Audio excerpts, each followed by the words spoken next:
আসসালামু আলাইকুম। আশা করি সবাই অনেক ভালো আছো। তো আজকে আমরা পড়ব টুথ ডেভেলপমেন্টের সেকেন্ড পার্ট। মেনলি এখান থেকে আমাদের টুথ ডেভেলপমেন্টটা শুরু হবে। ঠিক আছে? তো টুথ ডেভেলপমেন্ট পড়ার আগে আমরা একটু বলি যে টুথ জ্যাম কাকে বলে। এটা কিন্তু ইম্পর্টেন্ট, রিটেনের জন্য আসে, বাট ভাইবার জন্য অতটা জিজ্ঞেস করে না। তাহলে টুথ জ্যামটা কি? It is the aggregation of ectodermal and ectomesenchymal cells which are eventually forms the tooth. আচ্ছা, তাহলে এখানে কি থাকে? অ্যাগ্রিগেশন মানে জড়ো হওয়া। ঠিক আছে? যেখানে কিনা ectodermal আর ectomesenchymal সেলগুলো একসাথে অ্যাগ্রিগেট করে হচ্ছে একটা সেল তৈরি করে, যেখানে মানে অ্যাগ্রিগেট করে ওরা কি পরবর্তীতে কি করে? টুথ তৈরি করে। এই জিনিসটাকে আমরা বলতেছি টুথ জার্ম। ঠিক আছে? তাহলে টুথ জার্মটা কি? যদি বাংলা ভাষায় বলতে যাই তাহলে এখানে কিছু সেলস থাকবে যেগুলো কিনা ectodermal in origin and ectomesenchymal in origin. তো ওগুলো এসে পরবর্তীতে কিছু সেলস তৈরি করে বা কিছু অর্গ্যান তৈরি করে। ওই পার্টসগুলো থেকে পরবর্তীতে আমাদের টুথটা তৈরি হয় বা টুথটা ডেভেলপ হয়। এটাকে আমরা বলছি টুথ জার্ম। ঠিক আছে? আসলে ectodermal অরিজিনটা ectodermal অরিজিন ফিমেল, আর mesenchymal ডেন্টাল প্যাপিলা ফলিকল। এই যে দেখো এখানে ডেন্টাল ফলিকল, এগুলো ectomesenchymal ইন অরিজিন। ঠিক আছে? এখন আসো পার্টস অফ টুথ জার্মে কি কি আছে। পার্টস অফ টুথ জার্মে আমরা পাবো enamel organ, dental papilla, dental follicle. আচ্ছা, তাহলে এনামেল অর্গানটা কি একদম মাঝখানের দিকে যেটা থাকে? একটু যদি তোমাদের ছবিটা দেখাতে, তাহলে ছবিটা হবে এটা। ঠিক আছে? এখানে দেখো, এটা হচ্ছে আমাদের টুথ জার্মে তিনটা পার্ট। প্রথমে থাকবে এনামেল অর্গান, এটা হচ্ছে পুরাটা এনামেল অর্গান।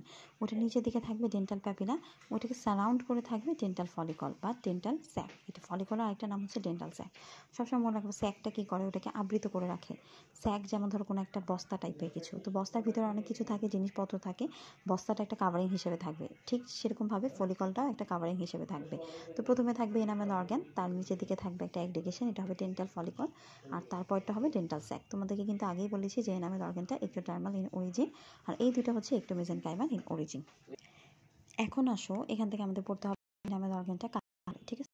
তো এনামেল অর্গানটা the cells of dental proliferate। আচ্ছা, cells proliferate on the side of the dental lamina forming rounded called enamel organ। তাহলে এটা কিন্তু কাটা, হ্যাঁ, এটা। তাহলে এটা কিভাবে বলবো? The cells proliferate on the labial side of the dental lamina forming rounded buds called enamel organ। তাহলে কিছু সেলস আছে যেগুলো কিনা proliferate হয়। proliferate মানে কি? মানে বর্ধন হয়, হ্যাঁ, বর্ধিত হয়। কি বর্ধিত হয়? labial সাইডে, ডেন্টাল labial সাইডে তারা বর্ধিত হয় এবং রাউন্ডেড বাডস তৈরি করে। বাডস মানে একটা মুকুল, ফুলের যেরকম বাডস থাকে না, কুড়ি থাকে, ওই বাডসগুলো হচ্ছে, হ্যাঁ, ফুলের মুকুলের মতো একটা গোল রাউন্ডেড বাডস তৈরি করে। এদিকে আমরা বলতেছি এনামেল অর্গান। এনামেল অর্গানের ছবিটা কিন্তু একটু আগে দেখিয়েছি। তো এনামেল অর্গানটা ওরকমই হয়। এখন আসো, আমাদের জানতে হবে যে তিনটা জার্ম পড়লাম, তিনটা টুথ জার্ম থেকে আসে। মনে রাখবেন থেকে এনামেল শুধু আর আসবে ডেন্টাল থেকে কি আসবে? ডেন্টিন আসবে, পাল্প আসবে। তাছাড়াও এখানে পাল্প কমপ্লেক্স আসতে পারে। ওকে, মানে আসবে আর কি, ডেন্টিন আসবে, যেহেতু পাল্প আসবে তাহলে ডেন্টিন ও পাল্প কমপ্লেক্সও আসবে। আর এই যে সবার লাস্টে যে ডেন্টাল ফলিকল বা ডেন্টাল স্যাক যেটাকে বলেছি, এখান থেকে কি আসবে? সমস্ত সাপোর্টিং স্ট্রাকচার, অর্থাৎ দাঁতকে সাপোর্ট করে কে কে? সিমেন্টাম, পেরিওডন্টাল লিগামেন্ট, অ্যালভিওলার বোন, এই সব কিছু আসবে আমাদের ডেন্টাল ফলিকল অথবা ডেন্টাল স্যাক থেকে। ঠিক আছে? তো এই তিনটা খুব ভালো করে মুখস্থ করে রাখবা, এই তিনটা কিন্তু আসে। এনামেল অর্গানের ফাংশন আমরা একটু ভালো করে পড়বো, এখান থেকে পড়বো না। আর ডেন্টাল প্যাপিলাটা কিন্তু তোমাদেরকে বলেছি, এটা হচ্ছে কোথায় থাকে? এনামেল অর্গান নিচে অ্যাগ্রিগেটেড হয়ে থাকে। তাহলে এটা হচ্ছে mesenchymal contents below enamel organ is called dental papilla। ঠিক আছে? তাহলে এখান থেকে আমরা কি কি পাচ্ছি? ডেন্টিন পাচ্ছি, পাল্প পাচ্ছি, আর ডেন্টিনো পাল্প কমপ্লেক্স পাচ্ছি। এবার আসো dental follicle, circle enamel organ and dental papilla is dental follicle। একটু mesenchymal কিনা আমাদের সার্কেল, মানে কি একদম রাউন্ড করে থাকে অর্গানকে। যে একটু আগে ছবি দেখে দেখো, এনামেল অর্গান রাউন্ড করে করে, তো জিনিসটা ওকে একদম করে এনসার্কেল করে থাকে, এটার নামই হচ্ছে ডেন্টাল ফলিকল। তো ডেন্টাল ফলিকল থেকে কি আসবে? সমস্ত সাপোর্টিং স্ট্রাকচার আসবে, যেমন সিমেন্টাম আসবে, পিডিয়াল আসবে, অ্যালভিওলার বোন আসবে, এটসেট্রা। তো এই হচ্ছে আমাদের টুথ জার্ম। ঠিক আছে? আশা করি সবাই বুঝতে পেরেছো। এখন আসো stages of tooth development. Very important, কি কি স্টেজ আছে? বার্ড স্টেজ, ক্যাপ স্টেজ আর বেল স্টেজ।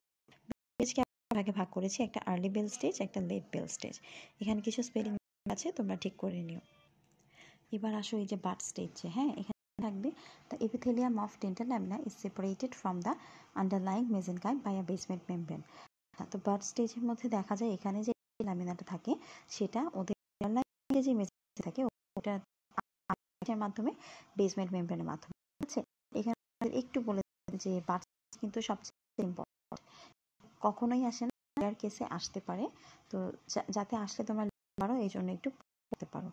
ঠিক আছে, এখন বার্ড স্টেজ থেকে আসলে কি কি আসবে, এখানে আসতে পারে যে বার্ড স্টেজে কয় ধরনের সেল থাকে। মনে রাখবে এখানে 2 ধরনের সেল থাকবে, একটা পেরিফেরাল লোকেটেড লো কি অর্থাৎ একদম চারদিকে থাকবে। হ্যাঁ, চারদিকে দেখো এগুলো একদম কলামনার শেপের সেল না, এটা হচ্ছে peripheral located low columnar sell. ঠিক আছে, যে কলামনার কিন্তু লো সেল, এই যে দেখো লো কলামনার সেল। আর এটা কি বলছে, সেন্ট্রালি লোকেটেড পলিগোনাল সেল, অর্থাৎ এখানে অনেকগুলা পলিগোনাল সেল থাকবে কিন্তু ওরা সেন্ট্রালি লোকেটেড থাকবে। তাহলে এই হচ্ছে আমাদের বার্ড স্টেজের 2টা সেল লেয়ার। এই 2টা সেল লেয়ার কি এটা কিন্তু লাগবে, এটা আইটেমের জিজ্ঞাসা করবে ভাইভাতে বা কার্ডে ভাইভাতেও জিজ্ঞাসা করতে পারে যে বার্ড স্টেজে কয়টা সেল লেয়ার থাকবে। মনে রাখবা peripheral located low columnar cell আর সেন্ট্রালি লোকেটেড পলিগোনাল সেল। ঠিক আছে, তো এই হচ্ছে আমাদের বার্ড স্টেজ। বার্ড স্টেজটা লেস ইম্পর্টেন্ট, তাও চাইলে একটু দেখে রাখতে পারো, যাদের কাছে লেখা নাই তারা একটা স্ক্রিনশট নিয়ে নিতে পারো।